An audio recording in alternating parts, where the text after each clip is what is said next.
You, John Fitzgerald Kennedy, do solemnly swear. I, John Fitzgerald Kennedy, do solemnly swear.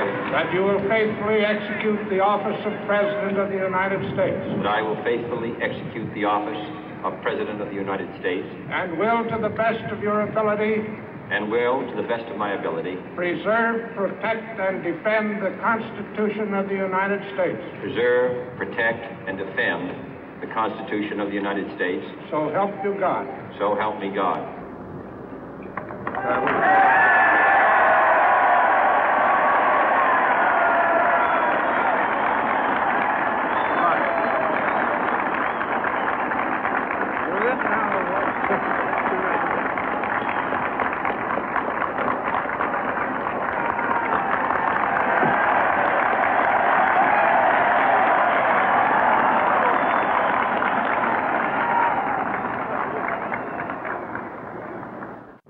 Vice President Johnson, Mr. Speaker, Mr. Chief Justice, President Eisenhower, Vice President Nixon, President Truman, Reverend clergy, fellow citizens. We observe today not a victory of party, but a celebration of freedom, symbolizing an end as well as a beginning, signifying renewal as well as change. For I have sworn before you and Almighty God the same solemn oath our forebears prescribed nearly a century and 3/4 ago.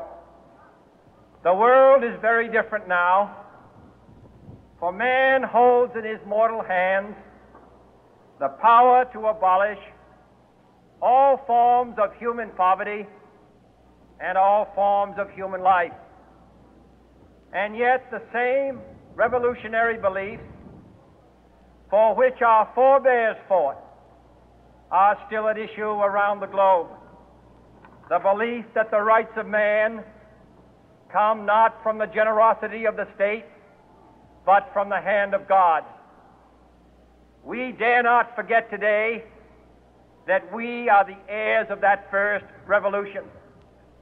Let the word go forth from this time and place to friend and foe alike that the torch has been passed to a new generation of Americans born in this century, tempered by war, disciplined by a hard and bitter peace, proud of our ancient heritage, and unwilling to witness or permit the slow undoing of those human rights to which this nation has always been committed and to which we are committed today at home and around the world.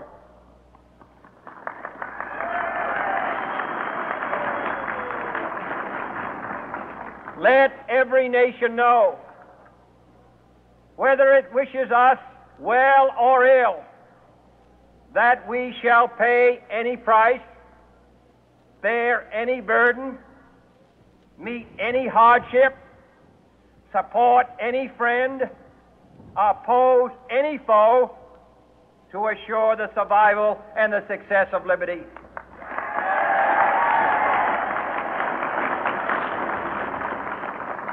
This much we pledge and more. To those old allies whose cultural and spiritual origins we share, we pledge the loyalty of faithful friends. United, there is little we cannot do in a host of cooperative ventures. Divided, there is little we can do, for we dare not meet a powerful challenge at odds and split asunder. To those new states whom we welcome to the ranks of the free, we pledge our word that one form of colonial control shall not have passed away merely to be replaced by a far more iron tyranny. We shall not always expect to find them supporting our view, but we shall always hope to find them strongly supporting their own freedom, and to remember that in the past, those who foolishly sought power by riding the back of the tiger ended up inside.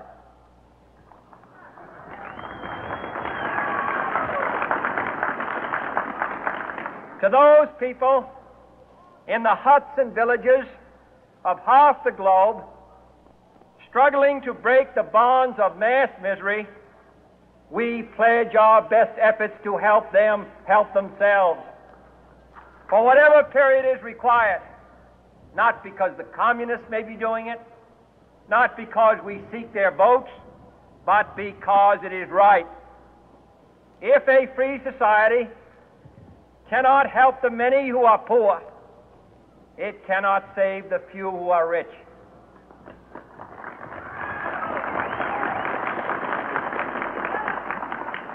To our sister republics south of our border, we offer a special pledge to convert our good words into good deeds, in a new alliance for progress, to assist free men and free governments in casting off the chains of poverty.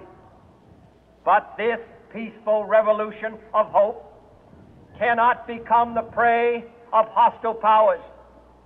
Let all our neighbors know that we shall join with them to oppose aggression or subversion anywhere in the Americas. And let every other power know that this hemisphere intends to remain the master of its own house.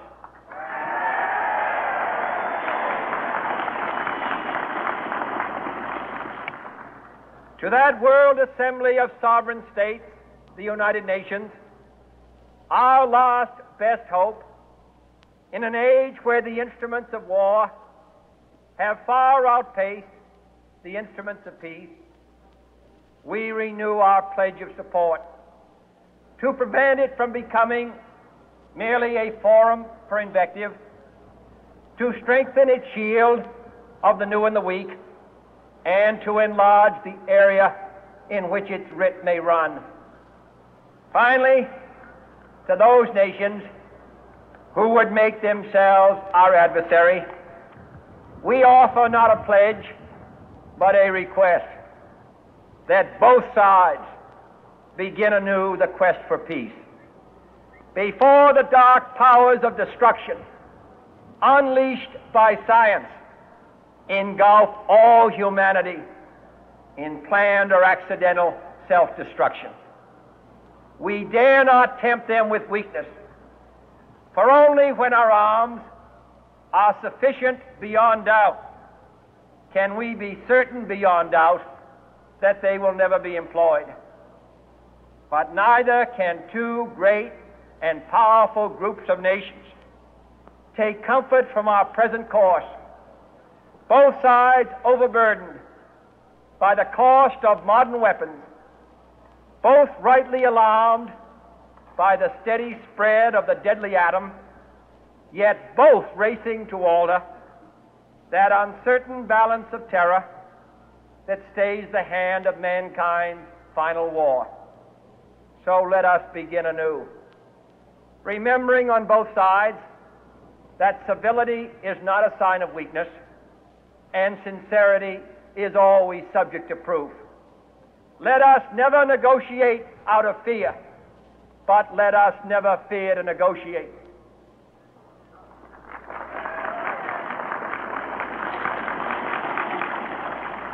Let both sides explore what problems unite us, instead of belaboring those problems which divide us.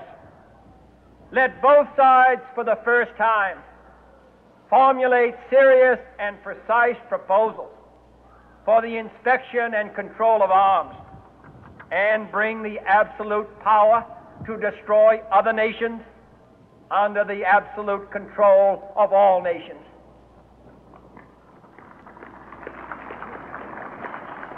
Let both sides seek to invoke the wonders of science instead of its terrors. Together, let us explore the stars, conquer the deserts, eradicate disease, tap the ocean depth, and encourage the arts and commerce. Let both sides unite to heed in all corners of the earth the command of Isaiah to undo the heavy burden and let the oppressed go free. And if a beachhead of cooperation may push back the jungle of suspicion, let both sides join in creating a new endeavor, not a new balance of power, but a new world of law, where the strong are just and the weak secure and the peace preserved. All this will not be finished in the first 100 days, nor will it be finished in the first 1,000 days, nor in the life of this administration, nor even perhaps in our lifetime on this planet. But let us begin.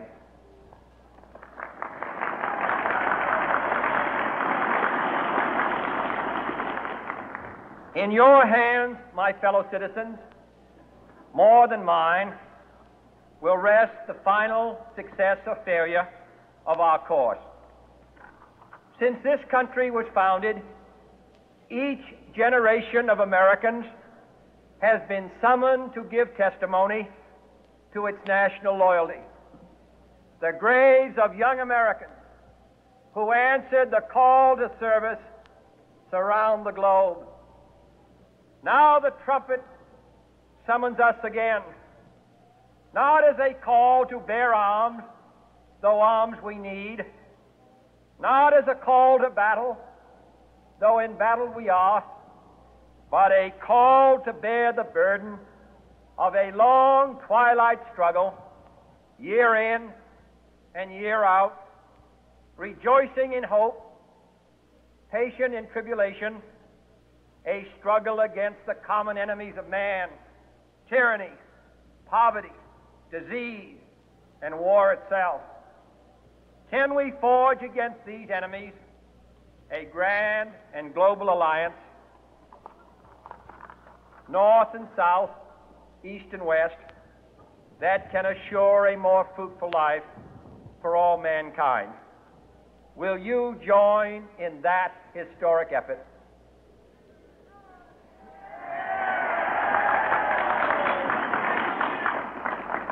In the long history of the world, only a few generations have been granted the role of defending freedom in its hour of maximum danger.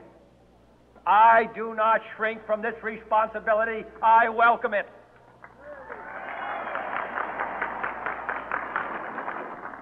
I do not believe that any of us would exchange places with any other people or any other generation.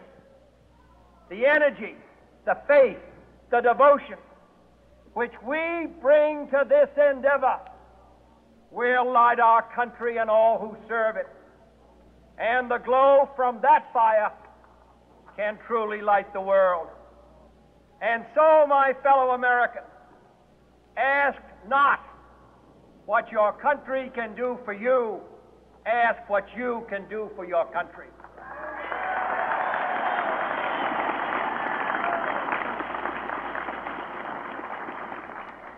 My fellow citizens of the world, ask not what America will do for you, but what together we can do for the freedom of man.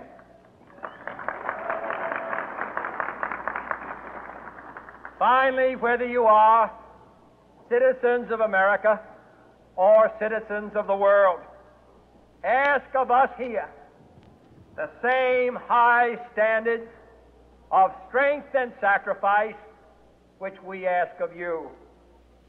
With a good conscience, our only sure reward, with history the final judge of our deeds, let us go forth to lead the land we love, asking His blessing and His help, but knowing that here on earth God's work must truly be our own.